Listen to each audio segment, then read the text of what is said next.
Ah, t'as pas de télé? J'ai pas vraiment de télé non plus. Oh mon Dieu! J'en cherche encore, là, des histoires de lesbiennes dans prime time. Là. Après, moi, j'ai hâte à la meilleure télé-réalité au Québec revienne, c'est Enquête avec Marie-Maud Denis. Ça, c'est la meilleure télé-réalité au Québec. C'est quoi l'intérêt d'une télé-réalité par rapport à une bonne fiction? Qui dit rentrée télé dit aussi longue liste d'émissions qui promettent de redéfinir le genre. Pour vous y retrouver, on a convoqué quelques figures des médias traditionnels et moins traditionnels. La journaliste et commentatrice à l'émission C'est juste de la TV, Nathalie Petrovski, la chroniqueuse et animatrice Eugénie Lépine-Blondeau, le créateur de la chaîne YouTube Mère de Laval, Mounir Kadouri, et le journaliste au devoir, Étienne Paris.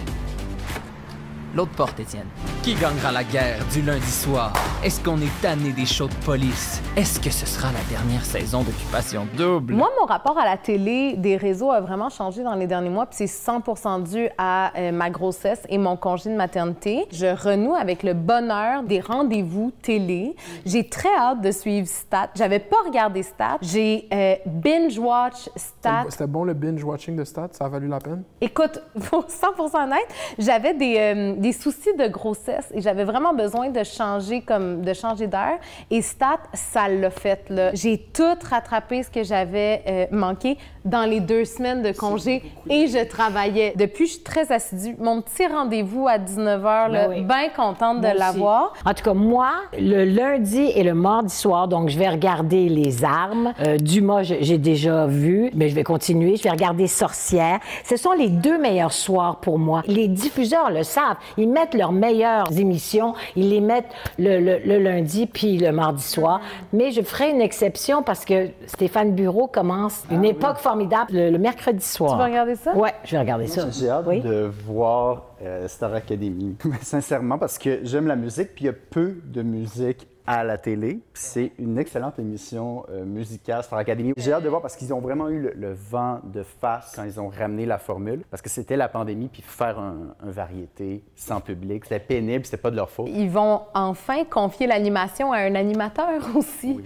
Puis probablement que ça va aider à rendre ça, à rendre le moment. Il y a eu Patrice Michaud puis Marc Dupré, qui sont très gentils, mais qui sont pas des animateurs. Mounir, toi, c'est quoi que t'attends? Moi, j'attends... moi, je suis venu ici pour représenter le public qui regarde pas trop la télé. Non, mais je vais prendre les recommandations de Nathalie Petrovski. Je vais écouter des programmes de fiction. Presque parce que je critique souvent l'industrie culturelle québécoise, mais j'avoue que je la consomme pas. Mais c'est peut-être ça. Mais c'est peut-être ça la critique aussi. Non. La critique, c'est que tu le regardes, puis là, tu critiques. Faut que je fasse mes devoirs. Fais tes devoirs. Faut que j'aille à l'été. Chaque nouvelle rentrée, je me dis... À part Occupation Double, est-ce qu'il y a un phénomène qui va rejoindre les téléspectateurs de la génération Z? J'en vois pas cette année. C'est clairement la grande préoccupation des réseaux aussi en ce moment. C'est pour ça qu'on assiste au retour, entre autres, de Pignon sur rue, parce qu'on a déterminé que peut-être si les jeunes de 18 à 25 ans, s'ils sont dans les écrans, mais ils vont vouloir se voir. Mais après, est-ce que ça va fonctionner? Mais écoute, c'est pour ça qu'ils ramènent Pignon sur rue. Ouais. C'est ce qui pogne avec les jeunes. Puis honnêtement, je comprends pas pourquoi, parce que je trouve ça plate à mort, la télé-réalité. Parce que c'est en relation avec le contenu qu'ils consomment. Cette culture de commenter, qu'est-ce qu'on vient voir, c'est tout, ça s'inscrit dans les codes de l'Internet. C'est pour ça que c'est populaire maintenant, parce que c'est en synergie les deux ensemble. Mais tantôt, Mounir t'a dit à micro fermé que tu avais hâte de regarder, puis je suis curieuse de savoir pourquoi. En fait. Parce que j'ai regardé originalement les vieux Pignons sur rue sont sur YouTube l'automne dernier. Fait que là, j'étais comme, c'est vraiment une bonne idée de télé-réalité. Mais là, je suis comme enthousiaste. J'ai hâte de voir comment ils vont représenter ces jeunes-là. Tu sais, parce que je pense qu'avant, on pouvait chatter avec eux sur Internet. Il y avait une proximité avec eux. On m'a expliqué tout ça. Puis je me demande s'ils vont recapturer ça, comment ils vont intégrer l'Internet là-dedans. Mais c'est quoi l'intérêt? Parce que le contenu, après, c'est pas la diffusion complète qui est intéressante. C'est les clips qui vont être revus sur TikTok. C'est ça qui est intéressant. Qui ont le potentiel de devenir iconiques. Exact. De finalement être les références. Mais c'est vrai. Mais c'est vrai. Qui se rappelle là, de « je ne l'ai pas touché » là, dans... Ça ne me tente pas de te donner des détails, mais je n'ai pas bougé. Je n'ai pas bougé. On a une relation différente aux médias, au contenu médiatique. Elle a complètement changé. L'expérience qu'on a fait de nous connecter sur Internet a modifié notre cerveau pour toujours. Je comprends pas qu'est-ce que les gens trouvent aux téléréalités. par rapport à une fiction qui a été écrite, qui a été pensée, avec des acteurs qui jouent. C'est quoi l'intérêt d'une télé-réalité par rapport à une bonne fiction? Mais c'est qu'on surestime aussi peut-être l'envie des gens de regarder des séries de qualité.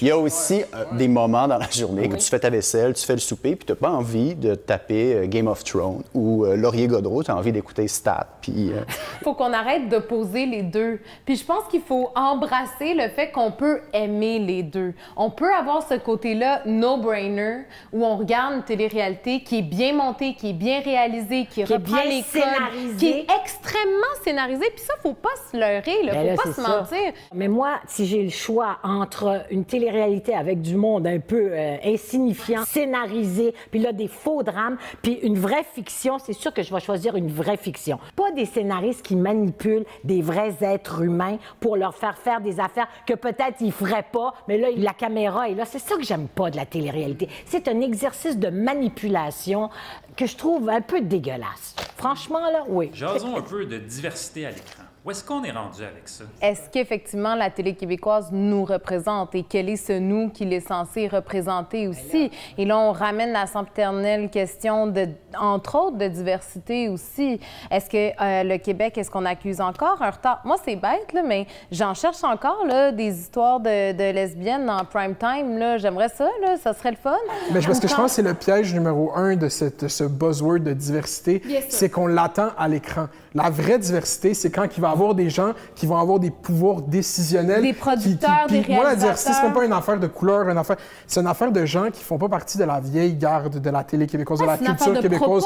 C'est une affaire de nouvelles propositions. La création de contenus innovants et passionnants, ça n'a pas rapport avec la couleur de la peau, mais c'est des histoires intéressantes, viennent souvent des situations de gens qui ont été marginalisés. Il y a la minorité, puis il y a la majorité. La majorité, elle continue d'exister aussi, là.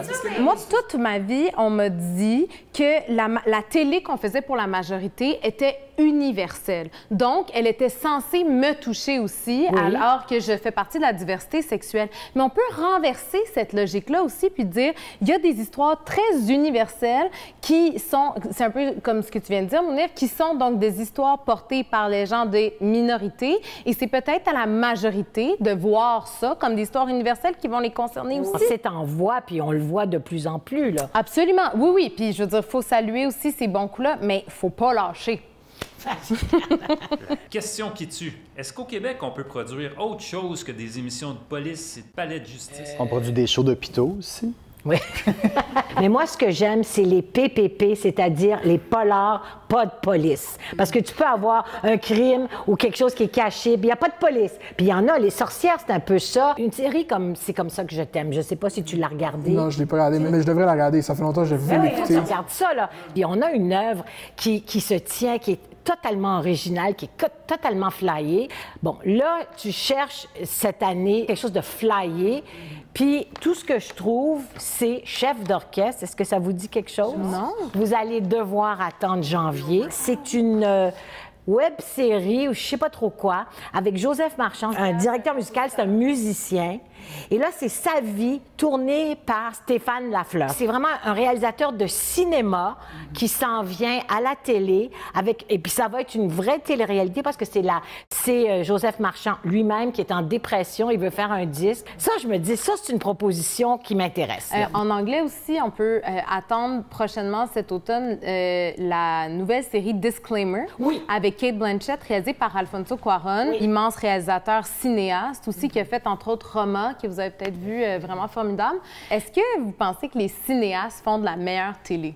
Oui, mais ça, c'est pas nécessairement couronné de succès par les ans Xavier Dolan, qui n'a pas l'air à s'en être remis. Bien, suite à cette espèce d'échec, c'est pas un échec parce que la série, moi, j'ai trouvé ça, j'ai adoré ça. Et je me dis, mais puis c'est vraiment de qualité. Et pourquoi nous, les Québécois, le public québécois, n'est pas allé? Les gens, je pense, à l'ère qu'on est, veulent rejoindre une discussion. Il faut des émissions qui génèrent des discussions sur Internet. J'ai vu beaucoup de jeunes, justement, sur TikTok, faire des montages dramatiques sur les personnages parce qu'il y avait une espèce de fandom. Dans le fond, les gens, y avaient leur personnage préféré, puis c'était souvent des ados, souvent, qui faisaient ça. Ce type de contenu est à la source de plein de succès populaires aux États-Unis. Les émissions, on les découvre à travers les contenus que les gens font sur l'émission. Ah oui, c'est ça. Mais dans le fond, là, ce que tu dis, c'est qu'il faudrait payer des influenceurs québécois pour regarder de la télé québécoise puis pour générer du contenu. Attends, qui irait... moi j'ai une meilleure solution. Toi, tu t'attends de voir ce qui trend sur TikTok, par exemple. Là, tu dis, est-ce que ça mérite mon intérêt? Mais là, peut-être que ça va te demander, toi, de regarder 1 ou 2 épisodes de ce qui va se passer cet automne, puis de voir si toi, tu peux créer du contenu parce que tu vas Je vais venir en parler à Sujet de la considérer... TV. Oui! OK, non, mais moi, je vais faire mes devoirs. Là. Ça m'a piqué mon ego. Là. Je vais écouter de la Une fiction conversion, québécoise. Oui, c'est ça. Puis toi, tu vas Une regarder par- la télé-réalité en échange. Oui, c'est ça. Demande-moi-en pas trop. Puis je pense que oui, il y a un devoir, surtout dans nos métiers, de consommer local, de voir ce qui se fait. C'est un respect aussi là, envers les créateurs d'ici, mais je serai plus intransigeante que jamais, je pense. À un moment donné, là, il y a tellement d'offres. Il y a tellement d'offres. À la limite, il y en a trop. Ouais, là. honnêtement, une soirée sur 2, je n'écoute rien parce que je m'installe, je sais pas, j'arrive chez moi vers 21h, puis je ne suis pas le seul. J'arrive chez moi parce qu'il n'y a rien qui me tente vraiment. Je finis par aller me coucher, puis j'ai rien regardé. C'est pour ça que ça prend un petit travail de curation parfois, là, tu sais. Puis je m'ennuie de l'époque, justement, de la télé en direct où j'arrivais, puis que je faisais juste mettre la télé au 2 puis au 5, puis j'espère que ça va revenir. Je suis un de ces nostalgiques. Ça peut revenir. Tu peux mettre la télé chez toi. Je le sais, je le sais. Ah, t'as pas de télé? Mais j'ai pas vraiment de télé non plus. Ah, mon Dieu. Moi, j'aurais une télé dans chaque pièce, si je pouvais. C'est vrai? Mais j'en ai 2, là. Enfin, 4, mais enfin 2.